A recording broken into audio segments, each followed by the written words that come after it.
જૂનાગઢ જિલ્લાના માળિયાહાટીના ખાતે આવેલા બ્રહ્મકુમારી કેન્દ્ર ડાયમંડ પેલેસ ખાતે પર્યાવરણ દિન નિમિત્તે ત્રિવિધ કાર્યક્રમોનું આયોજન કરવામાં આવ્યું હતું। આ પ્રસંગે બ્રહ્મકુમારી સંસ્થાના માર્ગદર્શન હેઠળ પર્યાવરણ સંરક્ષણ અંગે જાગૃતિ ફેલાવવા વિવિધ પ્રવૃત્તિઓ યોજાઈ હતી, જેમાં મોટી સંખ્યામાં લોકો ઉપસ્થિત રહ્યા હતા। કાર્યક્રમ દરમિયાન બ્રહ્મકુમારી સંસ્થાના મુખ્ય પ્રમુખ પ્રસાદિક મહેશ્વરી સરસ્વતીના સ્મૃતિ માસ નિમિત્તે ધાર્મિક કાર્યક્રમો યોજાયા હતા। સાથે સાથે ઉપસ્થિત મહેમાનો અને શ્રદ્ધાળુઓ માટે બ્રહ્મ ભોજન પ્રસાદીની પણ સુંદર વ્યવસ્થા કરવામાં આવી હતી, જેનાથી આધ્યાત્મિકતા અને સેવા ભાવના બંનેનો સમન્વય જોવા મળ્યો હતો।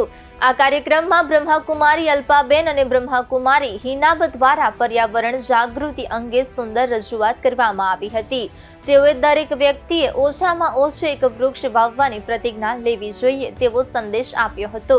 રૂપાબેને પોતાના સંબોધનમાં જણાવ્યું હતું કે પ્રદૂષણનું મૂળ કારણ માનવનું મન છે અને આધુનિક જીવનશૈલીની અંધદોડ પર્યાવરણને નુકસાન પહોંચાડે છે। તેથી પર્યાવરણ પ્રત્યે જવાબદારી સમજવી આજના સમયમાં અત્યંત જરૂરી બની છે।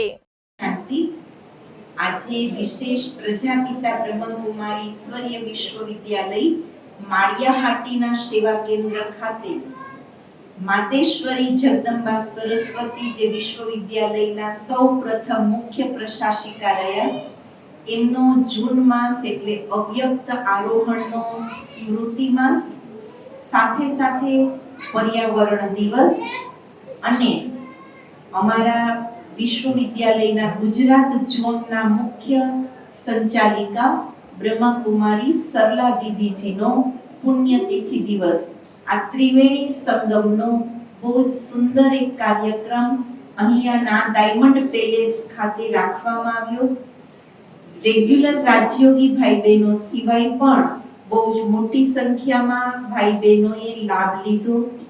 બ્રહ્મકુમારી અલ્પાબેન, બ્રહ્મકુમારી હિનાબેન, બ્રહ્મકુમારી મીતાબેને ખૂબ સુંદર રીતે પર્યાવરણ વિશે જાગૃત થવા અને વર્તમાન જે પર્યાવરણનું પ્રદૂષણ અને એના કારણે પ્રકૃતિમાં આવેલી જે કંઈ વિકૃતિ છે એને એ કેટલી આપણા માનવ જીવન માટે